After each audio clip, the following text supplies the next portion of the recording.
আমি তোমাদেরকে হিস্ট্রি বলছি, ক্লাস 10 এর হিস্ট্রি চ্যাপ্টার 4। তোমরা সবাই মন দিয়ে শোনো আর লেখো, সবাই লাইক এন্ড সাবস্ক্রাইব দিয়ে দাও। সংঘবদ্ধতার গোড়ার কথা। সংঘবদ্ধতার গোড়ার কথা হলো এখানে নীলবিদ্রোহ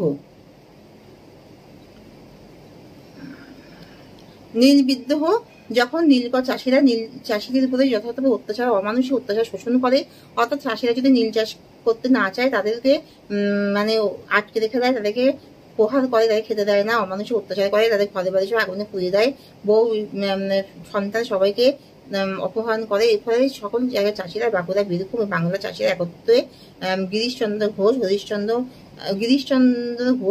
মুখোপাধ্যায়,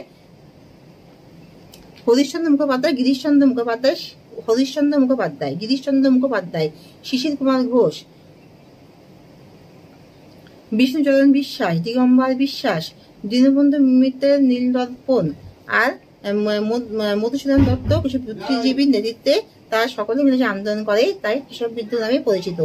1857 সালে সিপাহী বিদ্রোহ এই সংঘবদ্ধতাকে সংঘবদ্ধতাকে আরো বৃদ্ধি করে, অর্থাৎ 1857 সালে সকল সিপাহীরা একত্রিত হয়ে যে বিদ্রোহ করে, তাও সংঘবদ্ধতার গোড়ার কথা। অর্থাৎ সকলে মিলে যখন ইংরেজরা যে রাইফেল দিত, সেই রাইফেলে গরু আর শুকরের চর্বি আছে, এটা সিপাহীদের মধ্যে আগুনের মতন ছড়িয়ে পড়ে এবং সকল সিপাহীরা সংঘবদ্ধভাবে বিদ্রোহ করে। আর হলো বঙ্কিমচন্দ্র চট্টোপাধ্যায় আনন্দমঠ বন্দে মাতরম, তার মধ্যে জাতীয় আনন্দমঠ, বঙ্কিমচন্দ্র চট্টোপাধ্যায় বন্দে মাতরম, আনন্দমঠ প্রভৃতি জাতীয় চেতনা উদ্ভব ঘটায় এবং সকলকে একত্রিতভাবে দাঁড়াও আমার বাচ্চা এবার সকলকে একত্রিতভাবে আন্দোলন করতে সহায়তা করে।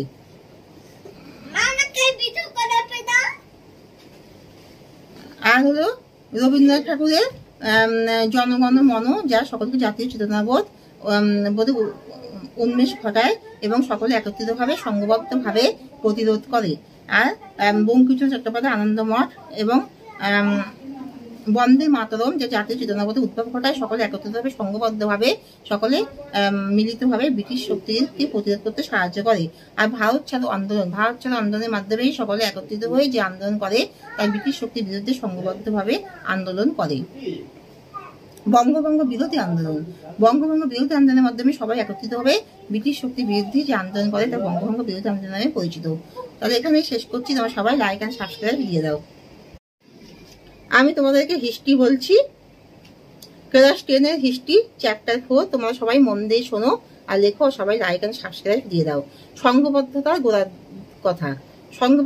কথা হলো এখানে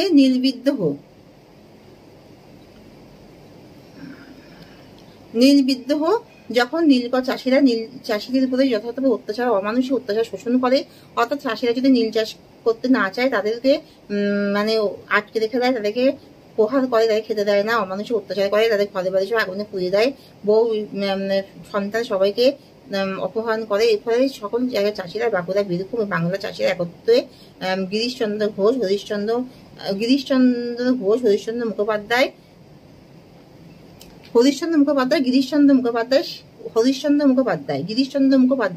শিশির কুমার ঘোষ, বিষ্ণুচরণ বিশ্বাস, দিগম্বর বিশ্বাস, দীনবন্ধু মিত্রের নীলদর্পণ আর মধুসূদন দত্ত কিছু বুদ্ধিজীবীর নেতৃত্বে তারা সকলে মিলে আন্দোলন করে, তাই কৃষক বিদ্রোহ নামে পরিচিত। 1857 সালে সিপাহী বিদ্রোহ এই সংঘবদ্ধতাকে আরো বৃদ্ধি করে, অর্থাৎ 1857 সালে সকল সিপাহীরা একত্রিত হয়ে যে বিদ্রোহ করে, তাও সংঘবদ্ধতার গোড়ার কথা। অর্থাৎ সকলে মিলে যখন ইংরেজরা যে রাইফেল দিত, সেই রাইফেলে গরু আর শুকরের চর্বি আছে, এটা সিপাহীদের মধ্যে আগুনের মতন ছড়িয়ে পড়ে এবং সকল সিপাহীরা সংঘবদ্ধভাবে বিদ্রোহ করে। আর হলো বঙ্কিমচন্দ্র চট্টোপাধ্যায় আনন্দমঠ বন্দে মাতরম, তার মধ্যে জাতীয় আনন্দমঠ, বঙ্কিমচন্দ্র চট্টোপাধ্যায় বন্দে মাতরম, আনন্দমঠ প্রভৃতি জাতীয় চেতনা উদ্ভব ঘটায় এবং সকলকে একত্রিতভাবে দাঁড়াও আমার বাচ্চা এবার সকলকে একত্রিতভাবে আন্দোলন করতে সহায়তা করে।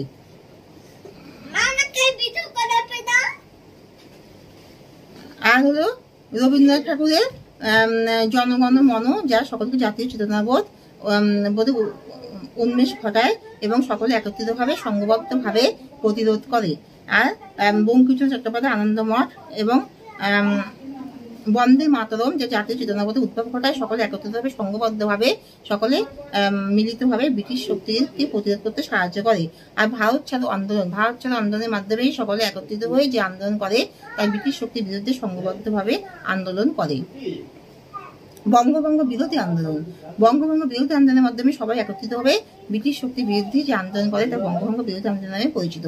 তাহলে এখানে শেষ করছি। তোমরা সবাই লাইক এন্ড সাবস্ক্রাইব দিয়ে দাও।